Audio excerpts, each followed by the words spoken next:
Hey everyone, guess what? We are here with the mighty Ben Koller from Converge, High on Fire, Mutoid Man, also realtor extraordinaire. Ah. Uh, Ben, thanks for taking some time out of your morning and hanging out and chatting with me. Absolutely. So you are a realtor as well. Am a realtor as well. Amazing. Where at? I live in Louisville, so I do Kentucky, Indiana, and Michigan. Very nice. Oh, so you're licensed in 3 states. Yeah. I figured I should just keep getting my license in other states, right? Like, why not? I mean, I guess it depends on how much work you want to put into it. But I Yeah. don't know with your schedule because you are like always on the go. Yeah, I know it's hard. Like I just, got a place for some buyers and now I'm having to hang up my license for a year because my touring schedule is basically planned out from, now, well, from basically the end of March until the end of the year, we have tours like every month between High on Fire Converge and then Mutoid Man probably has some stuff too. So I just can't be home long enough to do it. Yeah, but you But don't have to hang it up. Like yeah. you keep it active and just refer it all out. Yeah, I'm still with Compass and I'll be a referral agent for at least the next year. But yeah, it's just hard when you have that much traveling planned. I would feel bad for clients not being around enough. Yeah, it's like a delicate balance because of course I don't tour, but I'm always on the go and I'm trying to, go to shows and wherever the hell I can get to. So I'm like if business isn't like super busy, I'm like, okay, I can make this work. Or I gotta, hey, can you handle this for me so I can do this other shit? Yeah, totally. What made you get into real estate? Because I don't think you've been in real estate too long, have you? No, only about a year or so, but I had been through the buying and selling process a few times on my own and I really wanted to know more about it. That was the main thing. And I wanted to help my friends and family too, because we sort of got screwed by a couple people on both the buying and selling side, and we looked back and just saw all these mistakes they made and we're like, why did like we trusted them to do all this for us, and they made so many mistakes. And so I just wanted to learn for myself. And then when the time came up again for either me or my friends or family to go through it, I'd know how to do everything right. And it's definitely been the case with my Compass team in LA is great. So they've really helped me learn how to do everything properly and not be so sloppy and try not to screw over your clients Yeah. like I was kind of screwed over. It was just bad stuff with like pricing and staging and just the little decisions along the way. It would just they were not made correctly, in my opinion, when I was doing all this stuff for myself. So yeah, I just wanted to learn about it and then have, another side hustle on top of a side hustle on top of a side hustle on top of, five bands and family and yeah, so I just pile it on, man. I just want to do as much as I can while I'm still here. Yeah. Well, I do the same thing, right? Like it's very similar. I got into real estate because I had a similar experience with an agent. I was like, I feel like that could have been handled differently. So I want to learn. And my wife's like, you should do it. Okay, Yeah. cool. So I did it. And I'm like, oh, that could totally have been done differently. I I really do my best now to like guide clients like here are your options, right? I can't make the decision for you. You have to make the decision. What's your timeline? What are we going to do? And it's really wild to see, especially like through COVID, dude, it was like the Wild West. People did whatever the hell they wanted. And I'm like, no, no, no. I want to keep my license. Don't lose that shit, you know?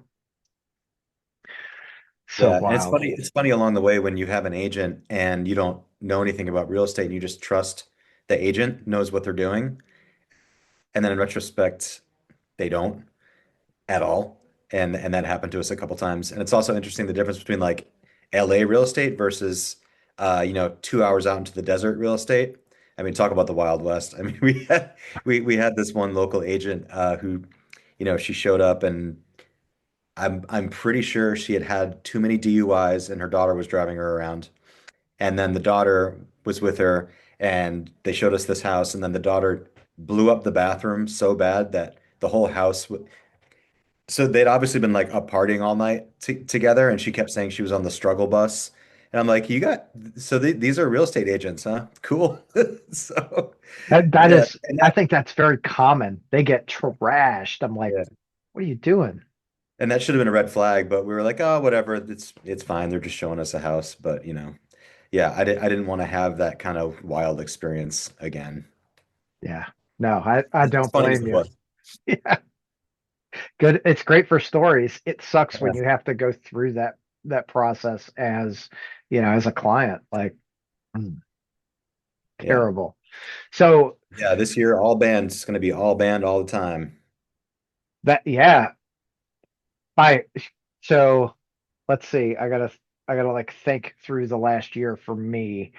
I caught you guys at Post Fest, which was Oh, it. sick. It was a super cool experience because one of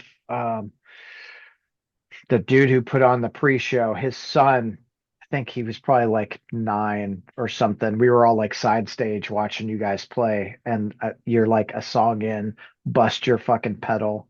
I'm like, yes, yeah. Yeah.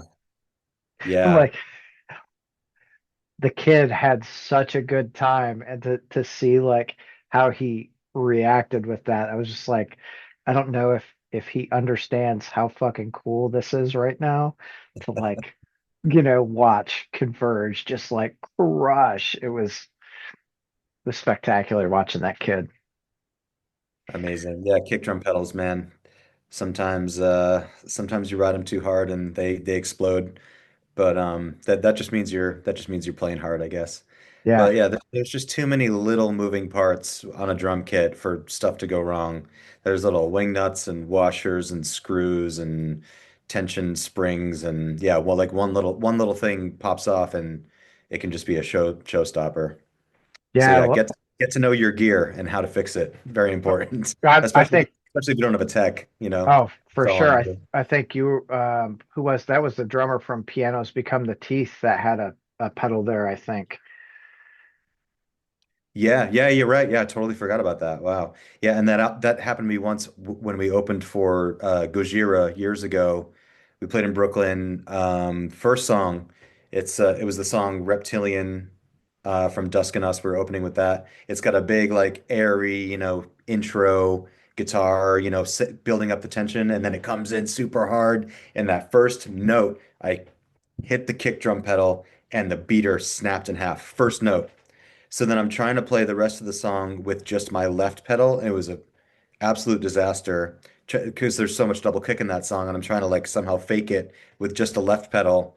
Maybe we should have stopped the song. But Mario from Gojira comes running out, and he's got a beater like so fast, and he like saved the show for me. And ever since then, I travel with an extra beater because you snap one of those things, game over. It's over. I feel Yeah. like you need an extra set of pedals, dude. Like at this point. Yeah, and I started taking spare snare, spare pedals when I can because yeah, that's a showstopper for sure. Yeah. Damn it. The drummer, like, oh, I can't do my shit. Oh, what do we Yeah, do? and we've had so many instances of that with gear, with guitar, bass, drums, whatever, PA going out, monitors, and that's just the nature of playing like loud, crazy, visceral, aggressive live music is you're gonna go hard and then the gear is gonna get sometimes trashed and or something's gonna explode or pop out. And especially when we only had tube amps instead of like, whatever what do they call them? Like the If it's not quad cortex or whatever. yeah, just like the newer stuff without tubes that everyone's using, and the gear is getting smaller and smaller, but still just as powerful, which is cool. But we used to travel around with these tube amps, and they were all shaking around in the van, and the tubes would explode and overheat, and it was just constantly fixing stuff.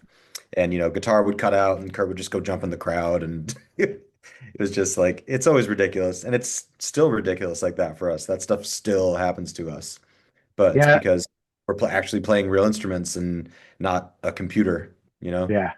Yeah. It's really cool to watch you guys also like interact on stage.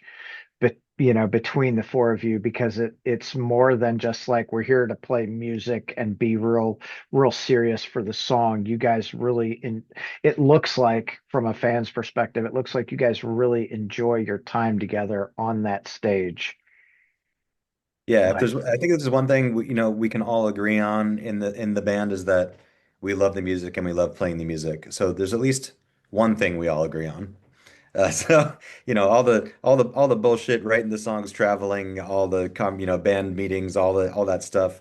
As long as it all means we can get on stage and play the songs the best we can and have a good time doing it, then it's all worth it. All the other crap is worth it. yeah, I don't think a lot of people, at least when you first get into music, you don't realize how much stuff there is to deal with outside of writing a song and recording a song and being on stage. Like there's a lot of logistics that goes into it, especially with everyone's schedules, and you guys, I mean, of course, Kurt's got God City, Jake's got fucking everything he does. You have everything you do. And of course, Nate's got all he does. Like, how crazy is the scheduling for you guys? It can be really tough, but luckily now, I feel like promoters and festivals and booking agents are really doing things very far in advance. Like we just 99% confirmed a tour for May 27. So some stuff is getting planned like a whole year and a half in advance. And I really like that because that means you can look at your calendar and be like, all right, I have these big blocks of time blocked off now, and I know that I can't do anything else during that time. And so that's just that time is gone. No one else can do, there can be no other conflicts. No other band can be like, oh, but wait, we got this cool offer. It's like, nope, that's blocked off. We know it's happening. And so that's pretty important just to get it early and to just kind of try to figure out your whole year. And High on Fire, Converge, Mutoid Men all happening at the same time. Maybe some other Killer Be Killed, all Pigs Must Die. Who knows? Other stuff comes up too. When you're trying to do it all on short notice, that's when it gets really hairy. But then, stuff gets canceled and rescheduled all the time. People have health problems, people have family problems, so it's really a big calendar juggling nightmare. But this year's been pretty smooth just with planning everything out. So I feel lucky in that way that I can just be like, okay, this is going to be a busy year, but it's good because I can see it all and I can just kind of mentally plan accordingly. Yeah. Yeah, you know, I understand the planning things out. I prefer planning things out and knowing in advance like what's gonna happen. It's, and dealing with a little bit of I'm high anxiety, which is so wild. My wife's like, "You're so cool all the time." Like, not inside, I'm not. Um, but plan it out, and I know things happen, but like it's got to be a lot easier with so many projects for everyone, right? To go, okay, we're booking May of 27 now. All right, so I know my next year and a half, kind of what we're looking at. Um, how much, I guess, do you try to give yourself time between tours, or is it just like we got this offer, I finish here for a day, I get a week off and on the road again?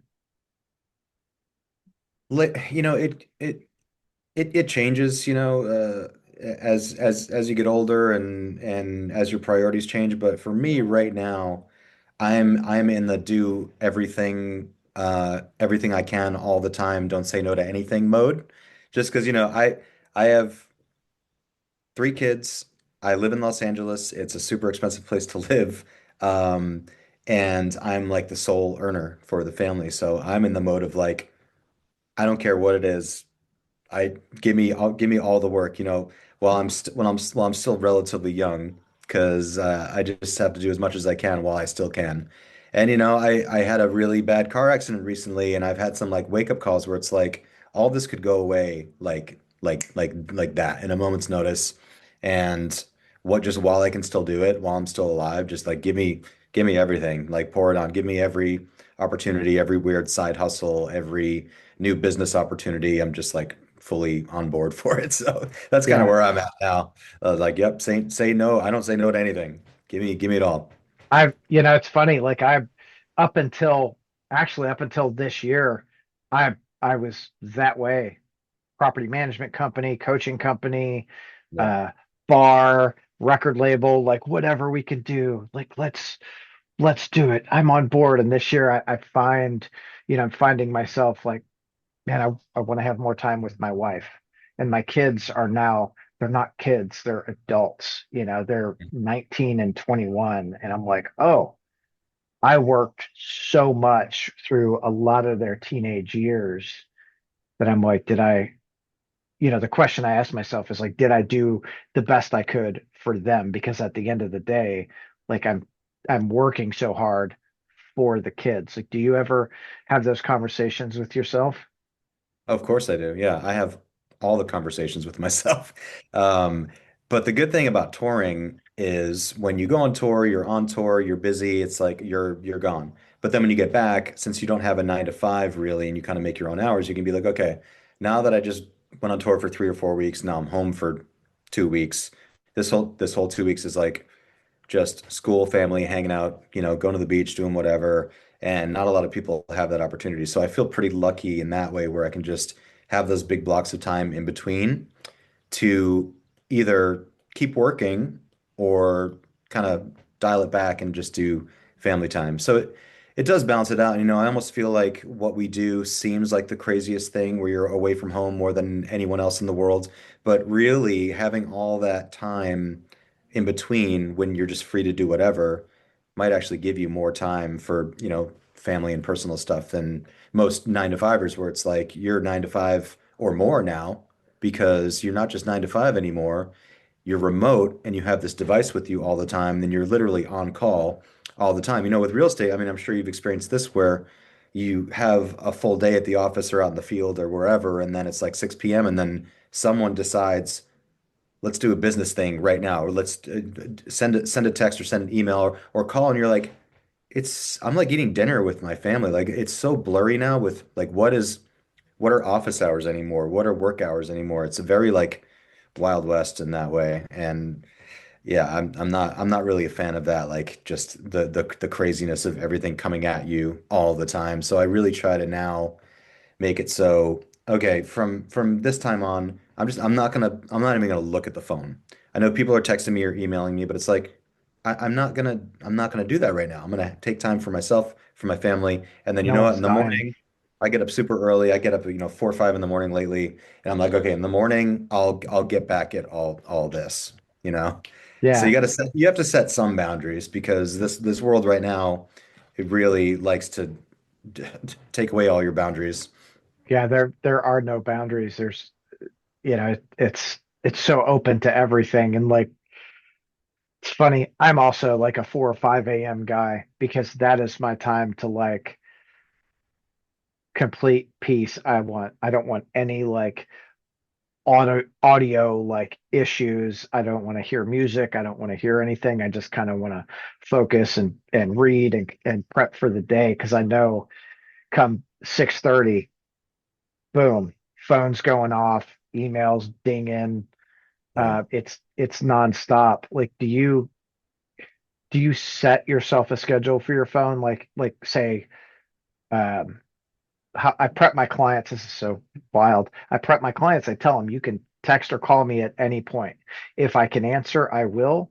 If I don't, I'll get back to you as soon as I can. But like 9 o'clock every night, phone goes away. I don't look at it. I don't want to touch it. I want nothing to do with it. And it's my like wind down time. Yeah, exactly. And I think now the danger of these devices is really just coming out more than ever. I feel like the backlash against social media and just the anxiety and body image and all the self-harm damage that it's doing is really coming to light. And you have kids, I'm sure you've seen it, where some of these kids that don't have any rules with their devices, like their brains are scrambled. They Yeah. they are having some kids are having a really hard time. One of my one of my kids' friends has a phone way too young, and they're literally on Twitter all day. They sit in their bedroom and they just look at Twitter or X or whatever. And a young person's brain cannot handle that. I think that's But the we surefire way to make someone instantly nuts from a young we age. we can't handle that. I mean, No. as as fully grown, developed adults, like I can't imagine what it's really doing to the kids. I mean, that was my big argument with our kids too, was like 11. They shouldn't have a phone. They're 11. Where are they going? What are they doing? We take them everywhere. We pick them up. Like they, do they really need it? Oh, maybe school. Okay, I get, so maybe an iPad at home or whatever, but like, oh, I I'm glad we grew up in an era that we didn't have that. Yeah, and I think there's some envy of that happening right now. I think that's why so many like teenage kids are obsessed with the 90s. I think they long for that kind of freedom from technology. Like I feel like we had just the right amount of technology. We had, phones, maybe you had a pager. Like I remember I had a pager. That was awesome. Yeah. Little pager, and then flip phones came out and it wasn't a big deal. And, there were some video games, but they weren't online or super immersive or, No, like Snake. open world, suck your life away. Yeah, it was like Minesweeper, Snake, Snood. I don't know if you Yeah. remember Snood, great game. But yeah, like the technology was really quick. It was really quick and it wasn't like taking over your whole life. And like the singularity hadn't really happened yet where it's everyone on their phone all the time. I'll go to pick up my kids from school and before the bell goes off, everyone's outside and every parent is just like this. You look around and like no one's talking. Like this is weird. We Yeah. don't even realize how weird this is. We don't even realize what we're doing. It's just so magnetic to take that thing out. And I mean, I get it. I do it all the time too. But when you leave your phone at home and go out, man, it's awesome. What a great feeling. That's Like being in the moment. it is. We did Headbangers Boat 24. So it was like my wife's like, I'm gonna get internet. And I'm like, okay, do your thing. But like my phone, I'm turning it off. Like I might have it with me for photos, but I don't want to text and any emails, none of that. Like that, those 4 or 5 days that we were on the boat, I was like, that is the most peaceful, like freedom that I have felt in so many years. So many years. Yeah, we need to work on, I think a lot of people need to work on that balance because the balance is so far on the tech side now. And I think it's unfortunately it's getting away from us and I don't know what it means for the future. I'm pretty scared, honestly. And like the tech companies just get bigger and bigger and bigger and it feels like you're helpless and you're just tracked and used as a battery all the time for their own gain. And they gain more and more and more and then we get less and less and less, but our tech still stays tip top. you, Yeah. you still get free iPhone with T-Mobile when you trade in your old phone. It's like, wait, isn't that like $1,600? Like, oh, don't worry about it, we'll just add a couple bucks to your bill. So they really just want to keep you up to date with the latest tech because if they don't, then Well, you're not they're you don't missing have these out. dollar signs over your head anymore. Yeah. That's so funny. When I first got into real estate, someone told me, they were like, you look at everyone with a dollar sign over their head. And I'm like, why? Because my goal is to help people, not take their money. Like, I don't, like that doesn't understand. I didn't understand that. I still don't. Like, because to me, a person is a person, right? They should all be treated with the utmost respect. And you know, I guess have to admit, I've been an asshole a time or two in my life, right? Apologize to all of those people, but I really do my best to like help people and not like go, hey, I'm going to sell your house and you're going to give me money. Like, no, dude, what is your goal? Let's figure that out. So, what everything with tech is moving so fast, and we're in this like AI era. Like, that is to me the most, it's the craziest fucking thing. Like, you don't. I think we've had it for a lot longer than we've had access to it. I mean, look at, the Metapixel and Google Pixel and all of that stuff. Like it tracks you everywhere. Like, how do we how do we get away from that? Yeah, the scariest thing I heard recently was the CEO of Suno.ai was doing an interview, and the main takeaway was that, or at least from the clip that I saw, and I'm sure it was a much longer interview, but the one clip was him talking about the amount of work it takes to make music and how wouldn't it be so much easier if the music was just, created instantaneously and you didn't have to put all that hard work into it. So his whole point was, why do you Yep. want to spend so much time working on making music when I can just make the music appear for you? It was the most psychotic, sociopathic thing I've ever heard in my entire life. Like you're literally telling people that it's better to not work for anything just to have it for you. So extrapolate that. What does that mean? So you're encouraging everyone to, be on a universal basic income and then just go home and Netflix and chill and drive around in a motorized Wally cart with your like vitamins and minerals like drink in a like in your little cup attached to your wheelchair. Like, is that what you're encouraging people to do? Like, of course it's hard work because you work really hard and then you get rewarded, and it's a real human product that you created by yourself with all of your hard work. Like, that's the whole point. Yeah. Like, what's the, Game of Thrones, chaos is a ladder, right? It's like everything, like the work is that's the thing. That's the thing that keeps you alive. You retire when you're 85 and then you drop dead the next week because you don't have anything to live for anymore. Like, it's all about the work. Yeah. And you're saying don't work, don't do that. It's so hard. It's so hard to make music. Why would you do that? It's insane. Like who the fuck would say that? It's insane. Obviously someone said it, like I can't understand. I don't understand that either because I like music because I like, to me it's like what someone sees in their brain. It's they create this thing, and you listen to any artist and you can go, okay, I can get behind, or I can understand what they're thinking when they created this song. Or maybe you can't understand it and you just feel the emotion behind it, or the primal or whatever it is. You don't get that with a computer. Like, what is wrong with people?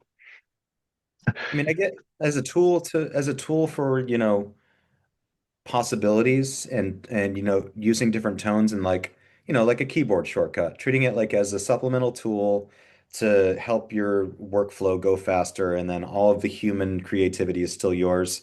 I guess I mean I get that side of it, but it's just such a slippery slope because like where do you let the automation stop? And with pop music is one thing. I mean, I feel like with pop music now it could be 90% AI and you just put your little vocal hook over it or whatever. Or maybe the AI wrote the vocal hook. Maybe you give it a prompt that says, oh, give me a catchy hook that's kind of anime style, like uh K-pop Demon Hunters meets a little bit of Taylor Swift with maybe like something like that Apatapate chorus from that really popular song. And then it might just take all those things and just swirl it around, and then you get this little six-note melody, and it's like, okay, there's my hook. So I mean, with that kind of music, AI could probably write most of it. But I think for at this point it probably does. that's what it sounds like to me. It's Yeah. so like when it's so processed and on the grid and so everything's so perfect. And then that's hurting all the real music because now people's ears are getting trained to only get used to super melodic on the grid stuff. And if there's any imperfection, their young brains go like, ooh, what was that? Like, ooh, I'll smooth that out. And one of the big reasons why everyone's going back to analog and going back to CDs and vinyl and cassettes is because that exact reason. They know that the original product that band made sometimes sounds nothing like the newest Spotify, Apple Music remastered version because they'll take old music like Queen or something and then they'll auto-tune Freddie Mercury. And it's like stop. It reminds me of the first time I saw the, Star Wars remastered where George Lucas added a CGI uh a CGI Jabba the Hutt walking around, and you were like, what the fuck is that? And that's what they're doing in music. They're trying to smooth it out. And they're trying to like auto-tune and put something on the grid that was never on the grid or auto-tuned in the first place. Yeah. So the analog thing is like that's like the last pure representation of what the band actually put out. Because when you get in digital, it just gets so squirrely with that stuff. It does. It starts to, this is a conversation I had with Kyle Thomas from Exorder the other day was very much like, I think a lot of people get to a point where they're like, okay, I just want to put an album out with no imperfections in it. And then they do it and they look back or, you know, they look back and they go, man, I miss hearing the fingers on the fretboard. I miss hearing the extra taps or whatever. I want those imperfections because to me, or I think to a lot of people, it lets you know like this is part of the human element, right? We're not perfect. We're going to make mistakes, and we don't have to have something that is, just a fucking marble surface for our music. No, let's have some stones on there where you stub your toe or, get kicked in the eye. Like there has to be some imperfections there, Yeah, a stick goes flying, a string pops off, and then t tuning on the fly like to compensate. And Converge just did a session for Audio Tree, which is and fucking great, by the way. I've listened to that like thank you. 1,200 times. Thank you, man. Yeah, and I thought it came out really great, and I think it's connecting with so many people because it is a great recording, but all of the playing is 100% us. Like they didn't mess with that at all. So it's like this is really what we sound like live in a room with like really nice microphones and equipment and a good mix. And that's the kind of stuff I like. That's the kind of stuff I want to see. And yeah, I'm worried that people are losing that, and it scares me. It's like the again taking the just removing the humanity from everything. Yeah. Yeah, I think there's a balance, right? There's going to be, at least for a while, there's going to be, at least I'd like to believe, I have faith in humanity a little bit. I think like to believe that, yeah, a little bit. The majority of us are there for, like a live show is that human interaction, and not even just the band, but the feeling of community when you're there to watch a band or, watch, maybe you're not there for the whole band, you're only there to watch the drummer or whatever. You're all there for the same thing, and that at least for that time, I'd like to think that it takes us out of our electronics and we can go, okay, like we're gonna actually interact with people here. Like, oh, sorry, I spilled your drink, or damn, like I got, karate kicked because this kid was really getting it on in the mosh pit or whatever. I don't know. I hope that the majority of us is there. But let's change trajectory for a minute, because you did something that I don't know a whole lot about, with royalties. Like, so tell me about that. Yeah, so very long story, but to kind of sum up the last year or so for me, it started off with I guess a quest to figure out full transparency, I guess is a good way to put it, because I had been hiring so many little companies over the course of my career, for 25, 30 years at this point, and still not knowing what they all do was like a concern of mine. And so I looked at everything I had, my ASCAP, my performing rights organization, ASCAP, that collects all of my public performance. Like I knew what all that was pretty much. I'm like, okay, that's when you get played on radio and you get played on, TV shows, movies, whatever, live performance. And like ASCAP, they go out and collect all that for you, and you get a statement, and it shows you all your countries where you get money from. I'm like, okay, that makes sense to me. And then the company Sound Exchange, they do non-programmable digital streaming radio collection. And so I'm like, okay, so when Sirius plays your songs, they collect all that money. It's like, okay. And then it gets a little fuzzy, right?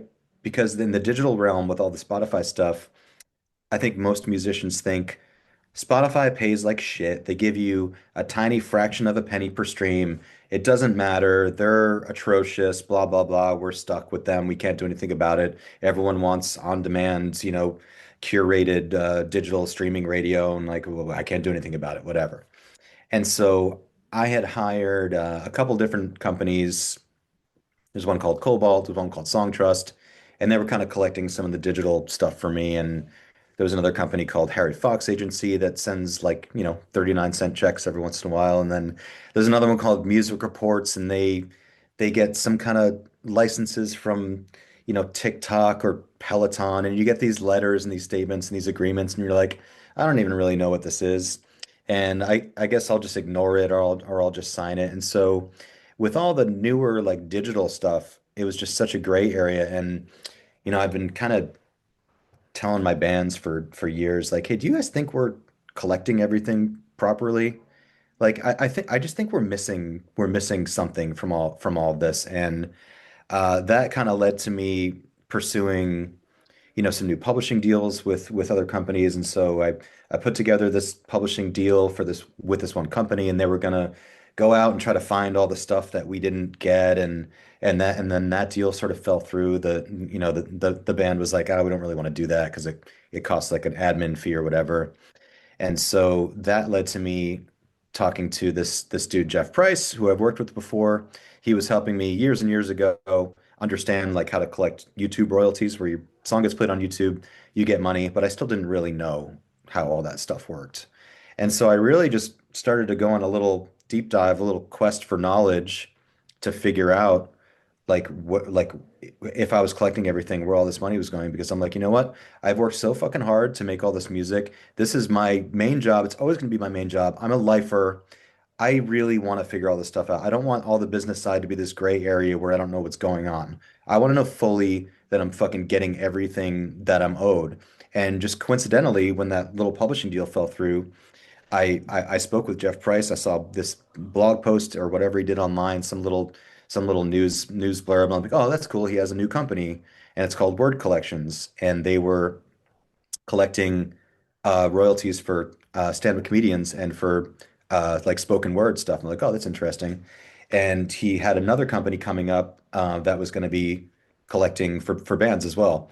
And so, I wrote him. I'm like, hey, remember me from years ago or whatever? And he called me up, and he taught me about the Music Modernization Act. And I don't know if you've heard about this bill Mm-mm. that was yeah, a lot of people, I didn't know what it was.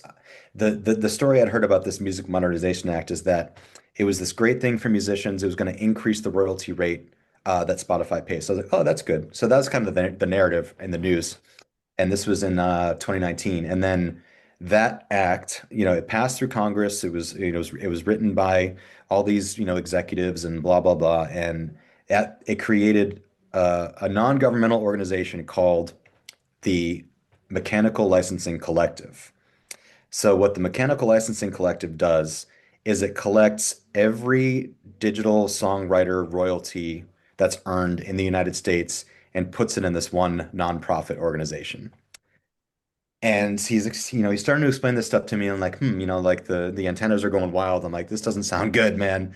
And so that organization has all of the songwriter money. It's called a mechanical royalty. When you make a song, you put it online, you automatically generate this mechanical royalty. It's your songwriter royalty. You have the songwriter royalty and you have the sound recording royalties. So those are the two halves, right? So the sound recording royalty, I had been collecting like no problem pretty much with all these other companies. But then the mechanical royalty, I had no idea that now all this money goes into this one organization. And if you don't go and collect it It's in theirs. if you don't collect, yeah, it's theirs. And so you can see how much money they're making. When you don't collect a royalty, it goes into what's called the black box. Black box royalty means that money's not collected and then it goes somewhere. Where does it go? It goes into this one NGO that has an over $1 billion hedge fund at this point from all of the songwriter money that's not collected. So when I talked to Jeff, I was like, this is amazing. How do I get this money?" And he's like, "Well, you can hire us to do it. This is what we do. We are publishing administrators. And I think if you are in a band for a living, if you write songs, you need a publishing administrator because no one is ever going to do this shit for themselves. No musician, no band is ever going to do this. We are terrible at paperwork. We hate rules and filling stuff out and deadlines. Like we hate all that. It's like, no. We write the music, we go on tour, we put out the records. We don't want anything to do with this shit. So having a good publishing administrator, in my opinion, is key. And so I hired him to collect all my stuff. And so fast forward a couple months later, he calls me up again and is like, "Hey, I think this is kind of a really big problem for heavy bands, especially heavy bands like you, like the Mastodons, the High on Fires, the Converges, the Baronesses of the world, all these like weird, Gojira, whoever, all these weirdo heavy bands that are songwriters and they have these songwriter royalties and they don't necessarily know where all the money is going. Right. And that's where it's all going. It's going to this one company, this one NGO, this nonprofit that collects all of it, and you have to go and get it for yourself.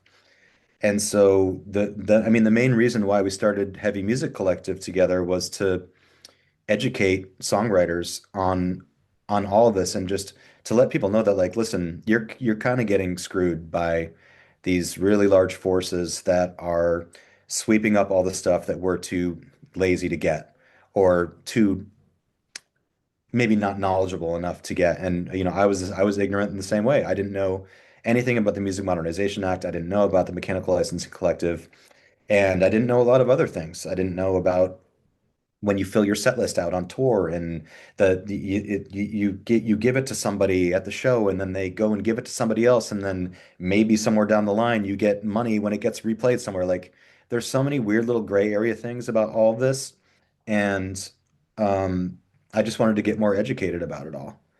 And so that's our main goal is to educate people and just know that you have all this if you're a songwriter you have all this money that's just floating around out there and these larger forces are going to go and swallow it up and take it from you. That's so wild. Like that, Yeah. it's cool that you like dug into it. It's shitty that all the money doesn't automatically just go to the artist because I think, especially in current times, you hear, I think I say current times, I feel like we've always heard that bands aren't making the money that they feel they should, right? Especially at these, at club levels, like they're like, shit, well, now that like that makes sense. So I hope that a lot more people like dig into it and ask you questions and get the money that they deserve. I mean, you guys are creating the fucking art. Like, can Yeah. we at least, It's hard, man. It's hard because this stuff is ever changing and all the digital stuff is still so new. I mean, it hasn't really been around that long yet, and the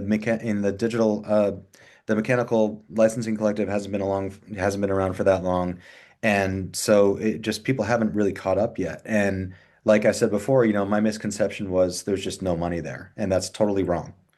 The Spotify thing is just one piece of the puzzle. Spotify and Apple Music and all them actually they have to pay operating fees to the Mechanical Licensing Collective on top of all of the black box money and on top of all this other shit they're making just from ignorance and just random money that's floating around. And so they are making a lot of money. And it's our money. yeah, It's the songwriter money. And you can go into the system and you can look up your bands and see if you have money there. And sure enough, they searched Converge for me, and there was like here's all these thousands and thousands and thousands, tens of thousands, maybe even more money that's just sitting there. And it's like if you worked at Starbucks and they said, "Oh, here's half your paycheck. The other half is down the street at a check cashing place, and you got to fill out some forms to get it." It's like, huh? Like right. what? And then all these bands, everyone that we talk to, the conversation usually goes like this. I have ASCAP or BMI. I have this. I maybe have Sound Exchange, or I had this other company called CSAC, and then they got bought out by private equity, and I never re-registered my song, so I don't even know what's happening. Or I think I have a publishing deal with somebody with BMG or whoever, or it's Cobalt or Song Trust, but I don't even know. I forget. It was years ago. I don't even know if it's still active. And it's like so many people literally just don't know what's happening. Yeah. And we don't care, but we need to care because we're just it's just opening up the door for them to rob us blind. And Right. it's Keep really taking the unfortunate. money and we start losing fans and no Yeah. one's out touring. Like, no, this this is the thing that, music to me is the thing that brings us all together. Right. Right. Like there's no when you walk in there, everyone's there for that reason, the fucking band. Nothing matters. Right. So the band should be making the money. They should get all of their money. And that my art, I've had this thought since I was a kid, right? Like I understand where a major label like comes from, but I'm not a fan of these major labels because I feel like a lot of them are just there's that middleman that goes, we're going to take the majority here. Hold on. Why are you taking the majority? Yeah. Like, yeah, you're helping, which should be a small percentage. The band is out there hustling and writing the music and doing all the things. So we just, need to find more ways for the bands to actually get all their money and you are doing that thing. Yeah, I mean, we're really just we're trying to bridge that gap between the creative side and the business side. And unfortunately, if you're a creative person, then the business side is the enemy. Like creating good art is like literally the enemy of money. It's a battle of good and evil.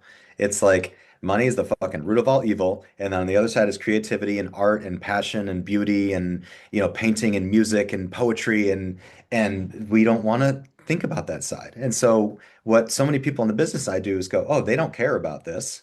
We care about this. Let's make this our job. We'll do all this side. And you guys just go out and make your stuff." When we first started this company, remember I was talking to John from Baroness, and he said something that really stuck with me was that, no matter what they do to us, we're still going to go out there and do this music. We're going to make this music and go on tour.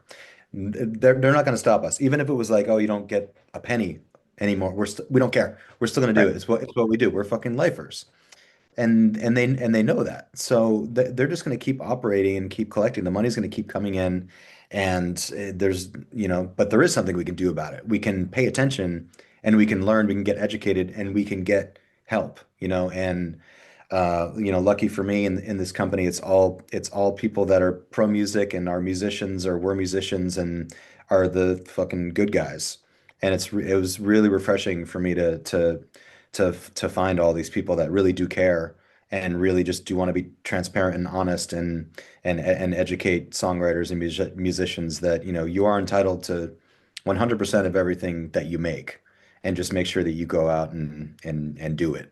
So Yeah. start caring a little bit because you're getting robbed, like literally robbed in a Yeah. lot of ways. And that rabbit hole goes way deeper. It's like you're on tour and you get a hospitality budget and it's $300, and you can either let them go out and get your tortilla chips and your two apples and then they pocket the rest, or you say, "Give me the whole hospitality budget. I'll go out and buy my own food." And there's just like I swear there's like little things, the deeper you dig into all this stuff, it's like there's so many little things where someone is just like out of nowhere, like, "Mine, and take that from you," you know?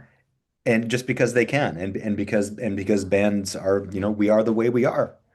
Yep. And we're weirdo artists and we're fucking crazy people. And we don't pay attention to this side enough. Well, that it reminds me of like 50 Cent when he was trying to get out of his record deal. All he did was audit the company, and they ended up owing him like I don't know 16 or 18 million dollars that they didn't like push over. And it's like if this one artist sees that, how many other artists aren't really digging into it and aren't getting the money that they rightfully deserve, and how much because my fucking brain just doesn't stop right there. Like, how many artists go, well, I didn't make money on that album, so I'm gonna quit or I'm gonna give up. Well, shit, now we just lost, you know, this. potentially amazing artist, or someone thinks it's an amazing artist that isn't creating art anymore, and now we're just like, okay, go to work, do our thing. Like, fuck. Yeah, and it really makes you wonder about the bigger artists too, because we're a medium level to sort of big band. We're not like Metallica or a Taylor Swift, or like we're not on like on that level. I feel like it's probably so much grosser with some of the situation, and there's some good articles you can find about, some of these lawsuits if you're curious, some of the Spotify stuff. There was a big Eminem and 8 Mile Style versus Spotify lawsuit that was crazy, and then there was one with Wixon Publishing, same thing. It was like they're not getting the proper copyrights. They didn't get the right use of what they're doing. They just went out and did it and just started playing. It's like they just figured they would take all the stuff and start using it and then worry about it later. That felt like the business model. And there's another great article about it's about the MLC and their hedge fund. I think it's called "Is the MLC Just One Giant Hedge Fund" or something like that. You can find it online. But yeah, it's gross, man. It's like, yeah, it's literally about to me, it's like a battle. It's a battle of good versus evil. The Yeah. evil will come in and just be the enemy of creativity and humanity and just try to suck everyone dry, like actual money vampires. Just like, give me all the money. You don't deserve it, or if you don't care, I'll take it. You know? Yeah. Well, and that's, I think that's how, not even just in music, I think a lot of people are like that, like real estate, right? Like, oh, if you're gonna, you're gonna give me money, it's cool. And I'm gonna add all these fees, and then I'm gonna take this and go over here, and you're gonna go about your business. And it's like, hold the fuck on. You know, this is how people live. This is what gets them to that next level in their life. Like, let's have, or let's be ethical, right? And not be complete fucking douchebags. And I want more music. Like, come on. Music That's is fuck. amazing, man. It's the most amazing thing in the world, and that's why I'm a lifer. I'm always gonna do this no matter what. And yeah, just trying to help people out. Yes. Yeah. And good for you. Thank you for doing that, because it helps me by, hopefully, people keep making music that might otherwise not. Um, so music brings us together. What, like music experience for you was the most, I'm gonna say most memorable, but I might mean like the most made you feel like such a part of a community. Um, Hard to narrow it down to one thing, but I would say mid 90s, late 90s, discovering punk, hardcore, especially punk and hardcore music, and like, kind of screamo, grindcore, that whole scene, discovering all that, when I was 15, 16, 17 years old, and going to shows and seeing not just the music, the community, the camaraderie, and the willingness to accept anyone no matter what was really, really what did it for me. Just the warmth of showing up to this small gathering where everyone's so cool. You felt like you were part of something special that, the evil outside forces couldn't touch. Yeah, I was just hooked on that instantly. My first local show at Cape Cod Community College when I was 13 years old, where there were just the worst bands playing, but it didn't matter because I didn't know what a bad or a good band was. Uh, B, I was just, out with kids my own age, but it was that sense of belonging and making art and yeah, just doing cool stuff where you felt like you were a really special part of something. Yeah, and then punk led to hardcore and metal, and then just all the subgenres, all the shows, just kind of naturally happened after that, and playing drums and joining bands, recording records, that all just came as a byproduct of that. That's cool. That, it's funny. I always, when my since my kids were young, you and I talked about this a little bit before, but since my kids are young, I always try to introduce them to music, take them to a live show, let them see, you know, you might be weird, but we're all weird together here. Like this is our place. And my daughter's first show was Max and Igor doing the Return to Roots tour. Yes, it was like super Max cool. and Igor, they're two of my favorites, and Igor still crushes, and Max still crushes. Yeah. And I was lucky enough to start a band with or join a band that Max already had called Killer Be Killed, and we only did one tour so far. Still trying to make more tours happen, but back in 2015 now did a festival called Soundwave in Australia and played a bunch of shows and just watching him like work the crowd and stuff was he's such a fan of metal and such a like authentic fan of music. It's awesome to watch. At one point he was supposed to be playing guitar, but he just got so stoked he like just let the guitar dangle and was just like getting like a Killer Be Killed chant going. Like it was amazing, man. Just like such a fan of music. Yeah, it makes me feel like I need to be doing more as a fan, because sometimes you play this stuff and write this stuff and record this stuff so much that it's hard to enjoy listening to it. But you got to remind yourself that it's still just the greatest thing ever. Yeah, Heavy music. and Max is another one. What's he got, like six projects right now? I mean, he's doing Nail Bomb again, Yeah, and yeah, Nail like Bomb, Cavalera, and Soulfly, and yeah, the Max and Igor thing, and yeah, he's got a lot, man. just it's just nonstop. Yeah, go ahead and die, and like That's I'm right. like holy shit, Max. Like again, like where does he find time? But anytime you see, I think photos of him, if he is not traveling, he has a guitar in hand, like Yeah.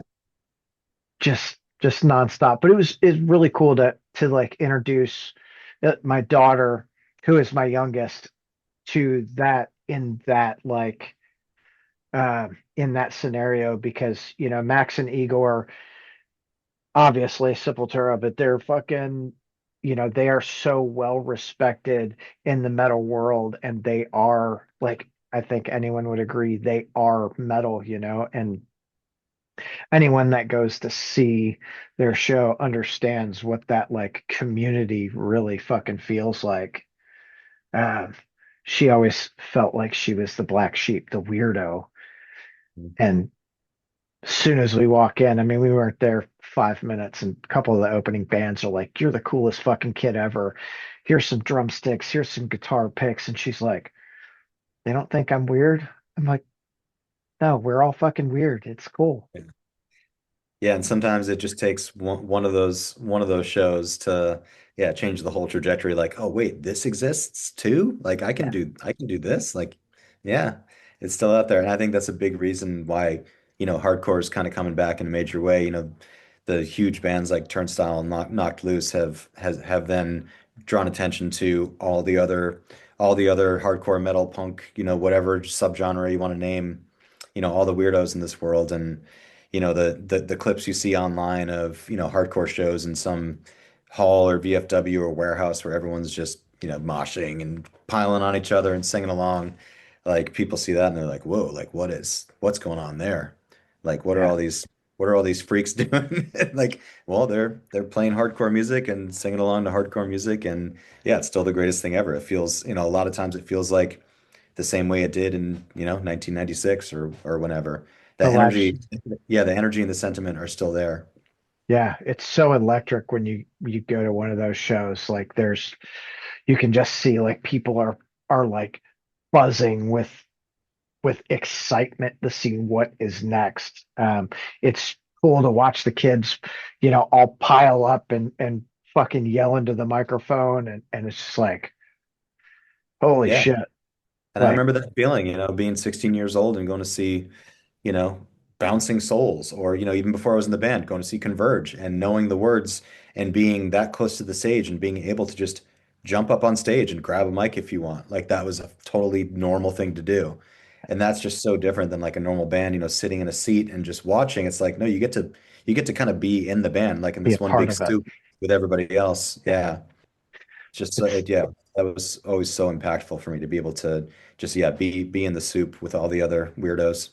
well, it's funny. Like I'm a big like mental health proponent. Like um my little brother in 2019 took his life, so I was like, holy shit, what's going on? So I kind of like you did with royalties, I started digging into like mental health and things we can do to help avoid some of those issues. And I Harvard did a study over like 80 years, and it was there were like two groups. There was a extrovert group and an introvert group. And they found that the extrovert group was 87% less likely to get mental health issues than the introvert group. Like, holy shit. That so through everything they found that being part of a community, whether it be church or a Freemason or the music community or whatever, that you're less likely to have these health issues or these mental health issues. And I always thought that was really cool. I still think that's really cool because like the world is fucked up enough, dude. Like if we could feel if we could feel like we are not alone, I think it helps us get through whatever bullshit we're dealing with. 100%. Yeah, So so important. yeah, so I know we don't have a lot of time, so um I just want to like, how did High on Fire come about? Pretty organically, actually.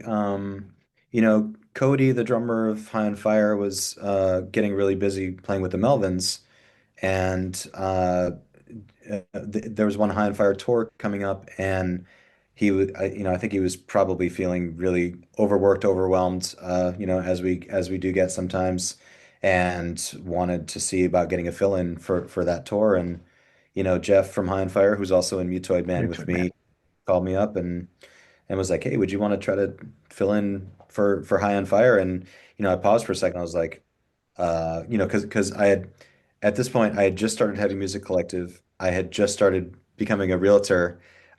Converge was starting to ramp up a little bit. YouTube's like all this stuff was happening at once, and I'm like, "Whew, I got to think about this for a second." But ultimately, I was like, "Oh yeah, like hell yeah, of course." Like I love High on Fire.